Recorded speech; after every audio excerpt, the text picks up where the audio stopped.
Bonjour mes amis, que Dieu vous bénisse tous. Et seul le Saint-Esprit, l'Esprit de Dieu, seul le Saint-Esprit est capable de nous faire comprendre sa parole, avoir l'attention envers sa voix puissante. Seul le Saint-Esprit est capable de nous donner la compréhension de sa parole. Parce qu'il ne sert à rien de connaître la parole sans la compréhension que le Saint-Esprit donne. Si vous connaissez la parole, mais n'avez pas de compréhension, vous serez semblable au perroquet. L'Éternel est mon berger, rien ne me manquera. Ma grâce te suffit. Ces versets clés que les personnes utilisent,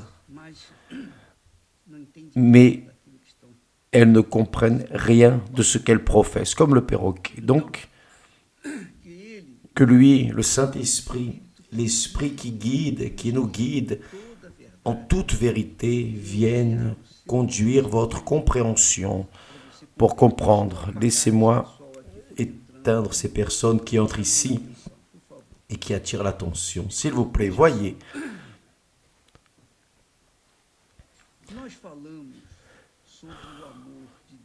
Nous avons parlé de l'amour de Dieu cette semaine. Nous avons parlé sur l'amour de Dieu qui surpasse toute compréhension. Seul qui a le Saint-Esprit comprend l'expression la plus profonde de Dieu, qui est l'amour. J'ai dit hier, je n'aime pas beaucoup parler d'amour parce que les personnes confondent l'amour de Dieu avec l'amour de ce monde. Donc, il est évident que lorsque cela arrive, elles ne comprennent rien, malheureusement. Mais l'amour de Dieu est si profond, si grand, si immense, que seul le Saint-Esprit peut clarifier, mener les personnes à cette compréhension de la profondeur qu'est l'amour de Dieu. Vous savez ce que c'est? Vous avez un fils unique, un seul fils. Et vous prenez ce fils et vous le mettez sur l'autel, sur le sacrifice, pour sauver des personnes. La plupart des personnes de ce monde, la plupart qui dédaignent, qui ne veut rien savoir de Dieu ou des choses de Dieu. Vous savez ce que c'est? Vous savez ce que c'est de mettre votre fils unique dans le feu, sur le sacrifice, sur l'autel, en faveur des personnes qui vont le rejeter? Non. Cela est, humainement parlant, incompréhensible. Seul le Saint-Esprit pour nous faire comprendre cette grandeur. C'est-à-dire un amour inconditionnel. Un amour inconditionnel, mais un amour juste. Parce que dans ce qu'il aime, cet amour, son amour, englobe la justice. Exactement cela. Donc c'est un amour uni avec ce qui est juste. Ce n'est pas un amour aléatoire. C'est un amour qui suit avec ce qui est juste, correct, avec ce qui a de l'ordre, discipliné. C'est pour cela que Dieu a créé l'homme et ensuite il a créé la femme. Il a fait les deux une seule chair. Une seule chair. Un seul corps. pour que ce couple vienne se multiplier et remplir la terre. Mais dans la justice, dans l'ordre, la discipline, non dans ce qui est arrivé. Le désordre dans lequel ce monde s'est transformé à cause du péché. Donc, mes amis, je pense au jugement de Dieu quand il, assis sur le trône du jugement, il est assis sur le trône de l'amour, du salut. Mais il va s'asseoir sur le trône, disons ainsi, du jugement, et il va juger un à un, en accord avec ce qu'il a donné à chacun de nous.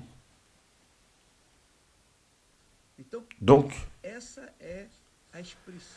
c'est la plus grande expression de l'amour de Dieu, c'est un amour avec justice, avec ce qui est correct, la discipline, avec ce qui est parfaitement juste. Donc, quand on parle en amour de Dieu, les personnes n'ont pas l'idée que cet amour englobe la justice, parce que Dieu est justice. Il est amour, mais il est juste.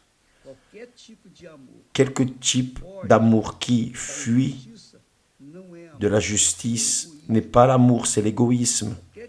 N'importe quelle expression d'amour qui fuit de ce qui est correct, de ce qui est intègre, n'est pas l'amour. C'est le contraire de l'amour. Donc, voyez que dans le texte sacré que Jésus a dit, c'est le propre Seigneur Jésus qui l'a dit.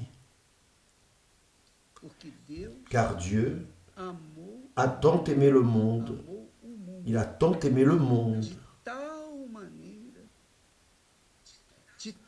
il a tant aimé le monde qu'il a donné, il a donné son Fils unique.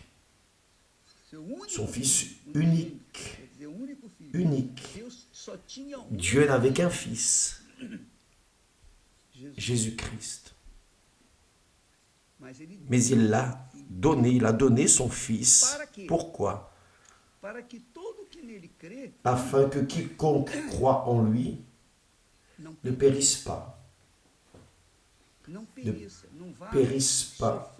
Il ne souffrira pas l'éternité en enfer avec Satan et ses démons. Donc il a donné son Fils. Il a fait ce qui était le plus douloureux, mais juste. Il a donné son Fils afin que quiconque croit en lui ne périsse point, mais qu'il ait la vie éternelle. Donc quand une personne se prévaut de cet amour, l'amour de Dieu, pour vivre dans le désordre, excusez-moi, il faut dire les mots corrects pour que les personnes viennent comprendre avec clarté. Donc beaucoup de personnes utilisent l'amour de Dieu, ou essaient, elles n'utilisent pas, mais elles essaient d'utiliser l'amour de Dieu, combiner l'amour de Dieu avec le désordre de ce monde. Et elles ont encore l'audace, le culot d'exiger justice.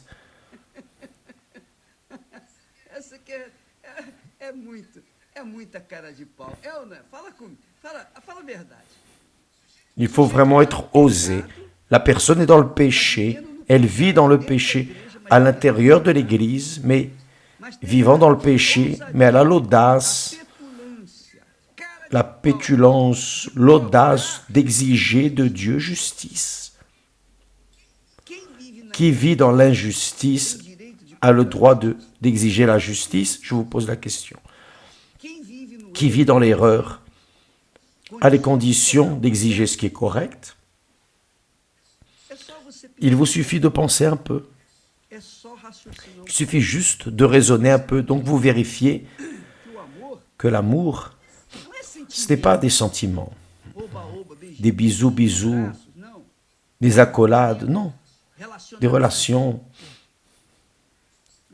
Aujourd'hui vous êtes avec l'un, demain vous êtes avec l'autre, et ainsi de suite. Non.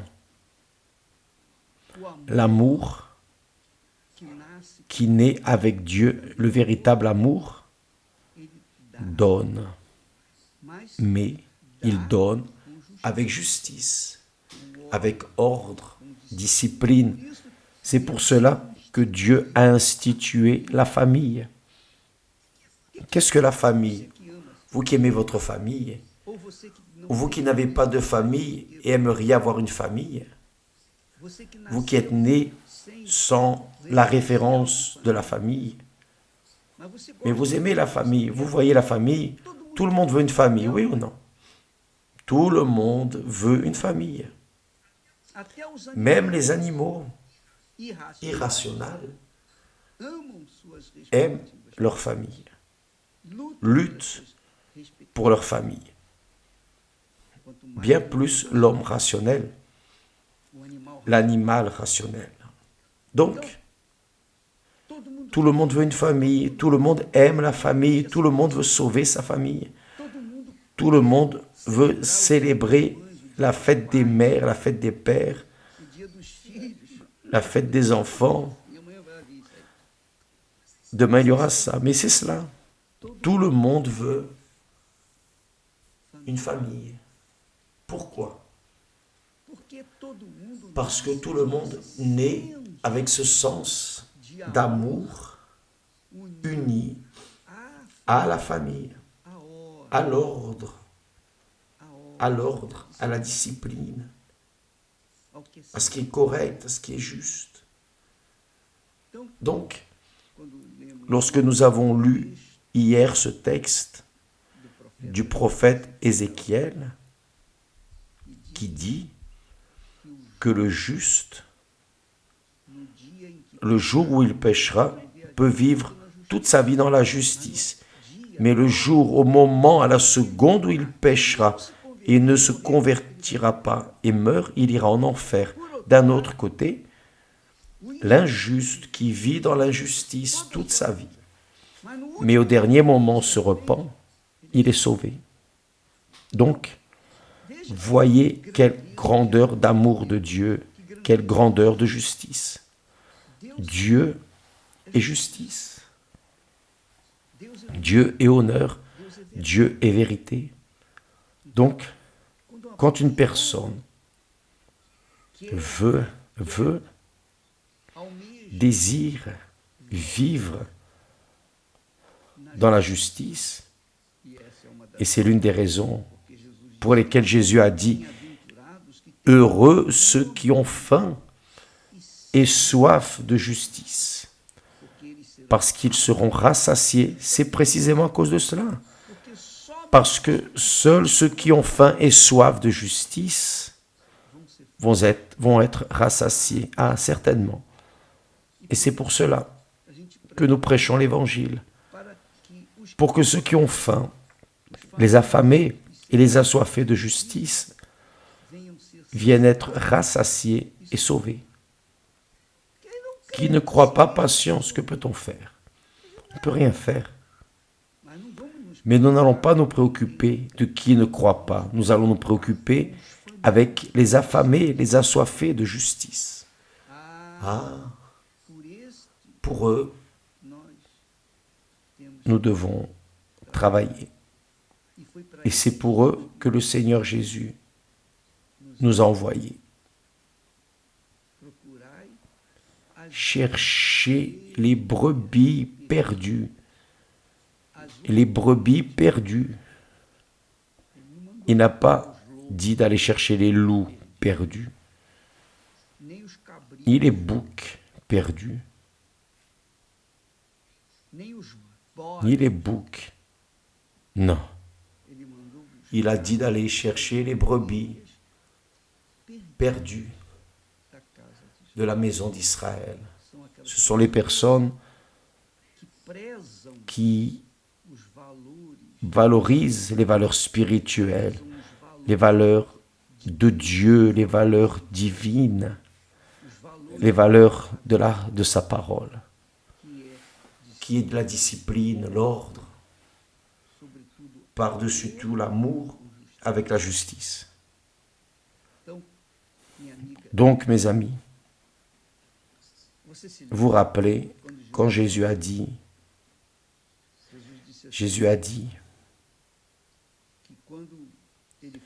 que lorsqu'il irait, il enverrait l'autre consolateur, le Saint-Esprit, que le monde ne peut pas recevoir. Le monde ne peut pas recevoir le Saint-Esprit. Donc pensez bien, qui est dans le monde du désordre, qui vit dans le monde du désordre et aime et prend plaisir en lui et s'immerge chaque fois plus profondément en lui, n'a pas le droit au Saint-Esprit, mais qui est dans la boue de la saleté de ce monde et désire, aspire à une famille, par exemple, désire, aspire à avoir un foyer, sa vie rangée, désire vivre dans la justice, dans l'ordre, la discipline de la famille, parce que Dieu est famille. Dieu est famille. Dieu est amour et Dieu est famille. Il est Père et il est Fils et il est Saint-Esprit. Donc Dieu a institué la famille suivant son propre principe pour que tous puissions avoir une famille, un foyer. Mais cette famille n'est pas construite sur la base de l'amour sans vergogne, de l'amour rempli d'intérêts personnels, désirs.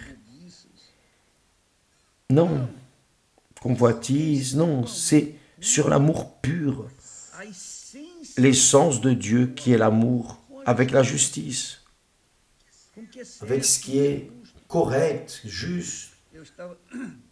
J'étais en train de penser à cela l'autre jour et je me suis rappelé d'une personne qui a dit: évêque, j'ai reçu le Saint-Esprit. Et c'est intéressant parce que quand j'ai reçu le Saint-Esprit, j'ai eu honte de jeter un papier par terre. Voyez, je l'ai jeté dans la poubelle. Pourquoi? Parce que ce n'est pas correct de prendre un papier que vous avez utilisé et de le jeter par terre. Vous allez le salir.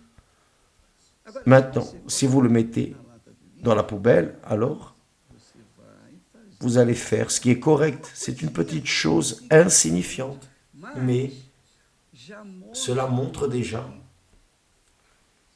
qu'il y a une discipline, un ordre, une décence, une conduite de justice.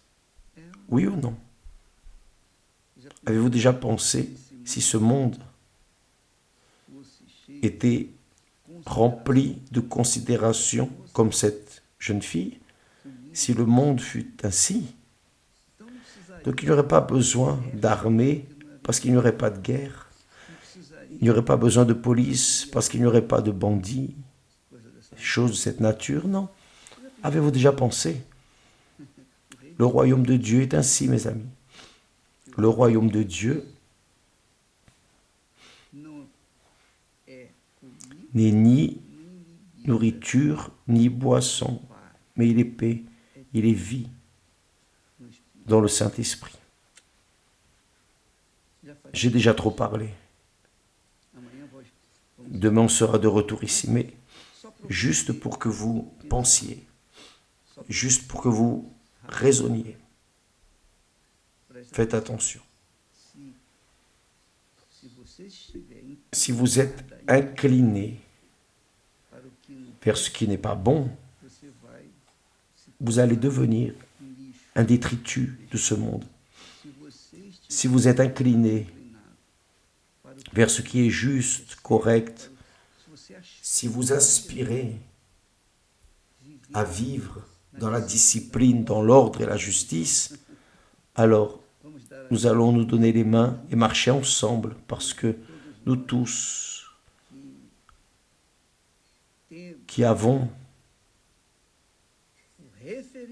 la référence de notre Seigneur Jésus-Christ dans nos vies, nous désirons cela, n'est-ce pas? Qui aime Dieu, aime la justice, aime l'amour et vit dans la foi. Que Dieu vous bénisse et à demain, au nom du Seigneur Jésus. Ah, excusez-moi, laissez-moi vous dire, vous connaissez quelqu'un qui a une dépression? Vous connaissez quelqu'un avec une dépression? Insomnie, peur, nervosisme, maux de tête constants, personnes qui voient des ombres, entendent des voix, personnes qui ont leur vie abîmée, confinées à un enfer, vous connaissez? Amenez cette personne ce dimanche à 9h30 parce que nous serons en train de faire un grand mouvement dans le monde entier en faveur de ceux qui vivent avec la malédiction de la dépression, d'accord? S'il vous plaît, amenez-les, investissez, faites une faveur à quelqu'un et surtout à Dieu qui veut sauver ces personnes. Que Dieu vous bénisse et à demain. Amen.